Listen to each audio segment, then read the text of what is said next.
এই দেশে আদর্শ বলতে কিছু নেই। আদর্শের রাজনৈতিক এই দেশের মানুষ করে না, কিন্তু মুখে বলে আওড়ায়, মাঠে ঘাটে চিল্লায় পাল্লায় বলে আমি জিয়ার সৈনিক, আমি মুজিবের সৈনিক।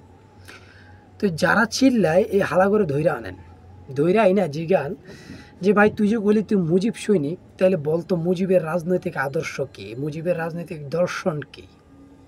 বলতে পারবে না। ধরেন যে হ্যাঁ চিল্লাইতেছে আমি জিয়ার সৈনিক, ওরা ধৈর্য আনেন, ধৈর্য আইনা জিগান যে ভাই জিয়ার রহমান সম্পর্কে তুই কতটুকু জানোস, তার জীবন বৃত্তান্ত একটু আলোচনা কর, বা তার জীবন সম্পর্কে তুই কী জানোস, রাজনৈতিক দর্শন সম্পর্কে কী জানোস, উনি কেন রাজনীতিতে আসলেন, উনি কেন বিএনপি নামক দলটা গঠন করলেন, এই নিয়ে কিছু আলোচনা কর। কিছু বলতে পারবো না। তো এরকম একটা ঘটনা কিন্তু ঘটছে 1981 সালে স্বয়ং জিয়াউর রহমানের সাথে। এই তথ্যটা কই পাইবেন? এই তথ্যটা পাইবেন আপনি অ্যান্থনি মাসকারেনহাসের লেখা বাংলাদেশ এ লিগেসি অফ ব্লাড এই বইতে। সেখানে বলা হয়েছে যে জিয়াউর রহমান সাহেব 1981 সালে ওনার রাজনৈতিক দর্শন আদর্শ সম্পর্কে একটা পরীক্ষার ব্যবস্থা করেন। উনি প্রায় সময় উনি নেতাকর্মীদের সাথে এইসব নিয়ে আলোচনা করতেন। উনি কেন আসছিলেন রাজনীতিতে, উনি কেন বিএনপি নামক দলটা গঠন করলেন, এবং তার রাজনৈতিক উদ্দেশ্য কী, কীভাবে দেশকে এগিয়ে নেওয়া যায়, এগুলো নিয়ে কিন্তু তার ক্যাবিনেটের এমপি মন্ত্রী নেতাকর্মীদের সাথে উনি আলোচনা করতেন। এবং সেটাকে নিয়েই সেটার উপর মানে সেটাকে ভিত্তি করেই একটা পরীক্ষার ব্যবস্থা করেন।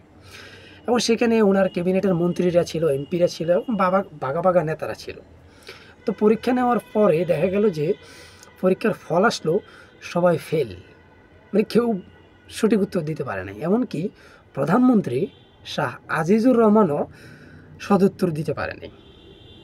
আচ্ছা, শাহ আজিজুর রহমানের কথা যখন আসলাম, এই শাহ আজিজুর রহমানের একটা ব্যাকগ্রাউন্ড আছে, উনি হচ্ছেন কি একজন রাজাকার।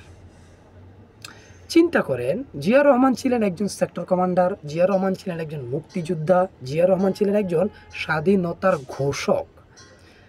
সেই লোকটা যখন রাষ্ট্রপতি, উনি প্রধানমন্ত্রী নিয়োগ দিলেন একজন রাজাকারকে। আরেকটা ইন্টারেস্টিং ঘটনা, সেটা হলো কি 1991 সালে বেগম খালেদা জিয়া যখন ক্ষমতায় আসে, তখন রাষ্ট্রপতি পদপ্রার্থী দুইজন ছিলেন, তার মধ্যে একজনের নাম হচ্ছে আব্দুর রহমান বিশ্বাস, এবং বিএনপি সরকার এই আব্দুর রহমান বিশ্বাসকে সাপোর্ট দেয়, এবং 170 ভোটে আপনার এই আব্দুর রহমান বিশ্বাস জয়লাভ করে। এই আব্দুর রহমান বিশ্বাসেরও একটা ব্যাকগ্রাউন্ড আছে, উনিও হচ্ছেন রাজাকার। চিন্তা করেন, বেগম খালেদা জিয়াকে বলা চলে উনি বীরাঙ্গনা, এবং তিনি যখন প্রধানমন্ত্রী, উনি রাষ্ট্রপতি বানাইলেন একজন রাজাকারকে। আজকে উনাদেরই সন্তান খালেদা জিয়া এবং জিয়াউর রহমান, উনাদেরই সন্তান এখন এসে বলতেছেন যে রাজাকারদেরকে নাকি 1971 সালে বাংলাদেশের মানুষ দেখে নিছে। ব্যাপারটা কেমন জানি ওই বাপের আগে বাল ফালানির মতো হয়ে গেল।